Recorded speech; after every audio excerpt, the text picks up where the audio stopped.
Hi, I'm Scott Brown, the developer for the game Journey for the Crown, and this is my 20th devlog. I've been keeping busy doing some kind of mundane stuff, such as just putting items together, making icons, things like that. It takes a long time to put all this stuff together. I've got kind of a system that I do to kind of grind all this stuff out, like taking screenshots in Blender to try and simplify some of the art.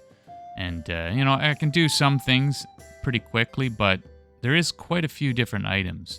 Here I am just kind of messing around with all these different little outfits that I've kind of created and see how they all blend together.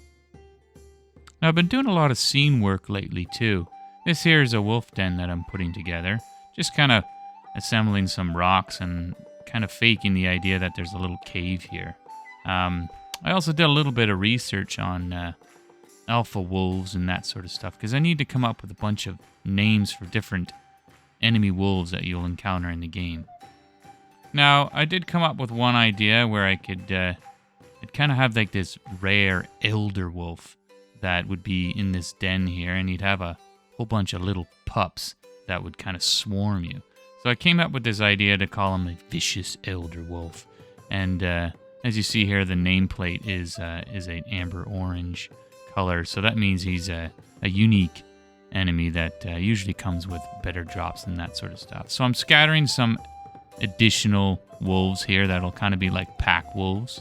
I've also been adding a lot of little tiny side quests and just interruptions in your travels through all these different zones.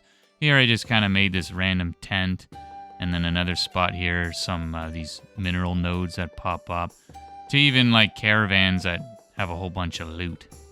I made some small changes too to code so that loot wouldn't stack over each other as well. More additions too were earthquakes and things that can block your path. I thought that was a really cool idea, so those things actually like cut right into the nav mesh. I also made some areas that can hurt you and heal you, and I'll just jazz it up with some particles when I decide to use it somewhere. Now with all these new additions, I made this tentacle enemy. A very interesting idea I put together. I ended up designing several different abilities. One of them was just a slam, and then there's this grapple one, which grabs kind of a bunch of people and just strangles them to death and starts hitting you for like dot damage. You can't break out of it either. You're really stuck into it. So he is a formidable enemy that you will encounter. Now, I've been having a lot of fun putting all these together. Decided to do another one here where if you investigate this burning pile of corpses, you'll get flanked on either side by some goblins here with arrows. It required that I put a lot of new abilities together and weapons and that sort of stuff. So I decided to also do the orcs as well. So I think I got about a dozen different abilities that they use. And it's very easy for me to set them up now. Just a couple checkboxes, and they can be a melee orc and or a ranged orc. And it's very simple now. So that one took a little bit of time to put together, but the variety of orcs and goblins I can do now is a lot. I've been working in this new zone here, which actually was a larger zone before. It's called Stokeborough Pass. It used to be a different name, but I decided to make it just a narrow passage that goes from one zone to another. I'm trying to get away from doing all these square-shaped type zones and just making the map a grid.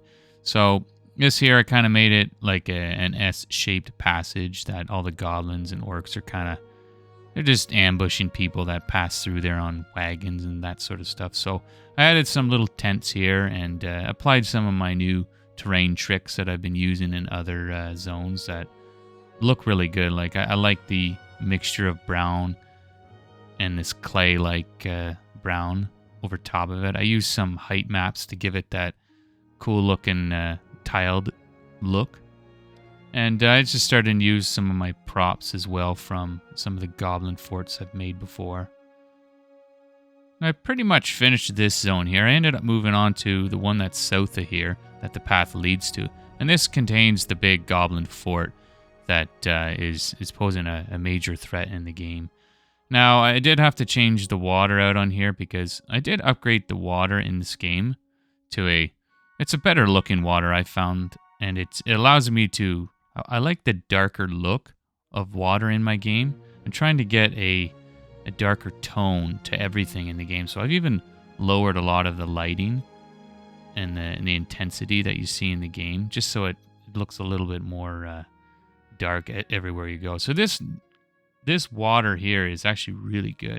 It allows you to add these little tiny waves. You can turn them and move them around however you see fit, and I like the look of it.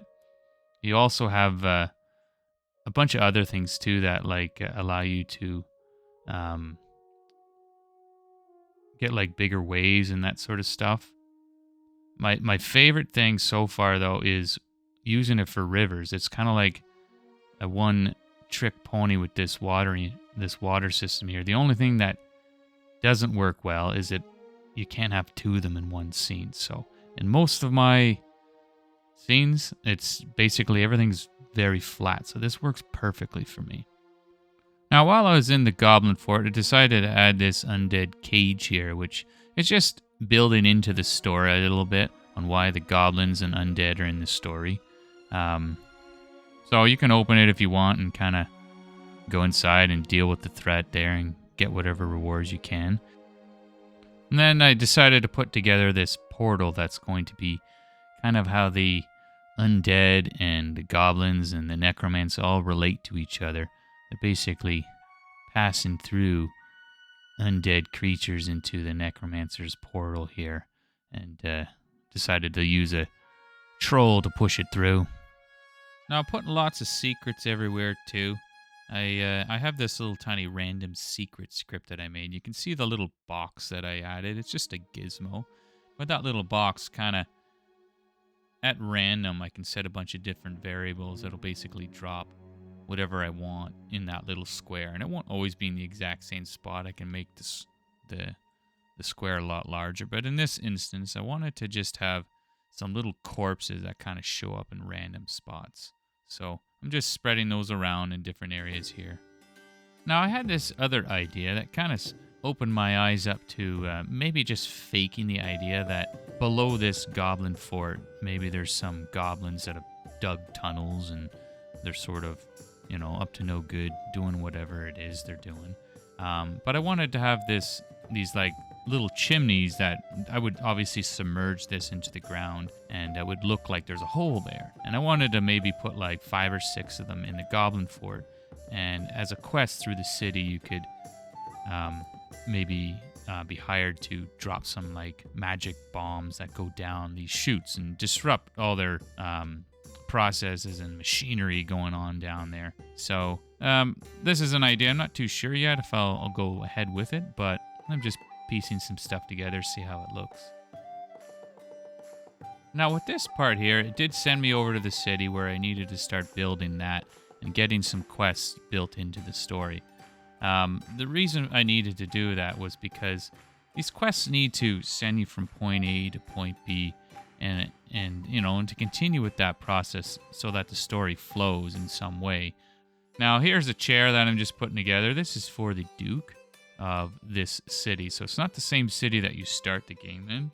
This is on the east side of Runeth, and he's a Duke. He's technically the nephew of the king, and there's a scene that I had actually put together, but it doesn't have anything really in it. It's just buildings, hardly any props.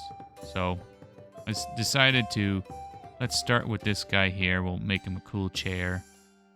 Now here's the zone here. It's actually just a small little keep that I've put together, but I noticed it had some really old cobblestone that I just hated. So I ended up replacing it with this better looking one. And along with this cobblestone, I ended up making a few different styles of... it looks like dirt in the end, but it's actually just different shades of cobblestone. Now that I've done a bunch of stuff in here, I realized that I had some stuff going on with the main quest line that I had to make sure didn't have any issues with it. So I'm just playing it through again here. And one of the issues that I thought I might have had was that this door you're able to open it up and talk to some of the mages.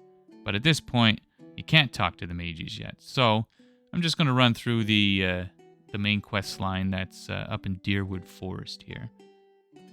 Lots of spiders here I had to fight. Deerwood Forest is pretty much all finished. I did manage to find a few bugs with this little quest here for one of your new companions if you wish to pick her up. More spiders. It's basically infested with spiders, and I believe there's some wolves, and there's even some wisps, some bugs. So yeah, there's a variety of different enemies that you can fight in here. Now, I also applied some new fog in my game, and this is one of the zones that really need it, so I went ahead and added that too.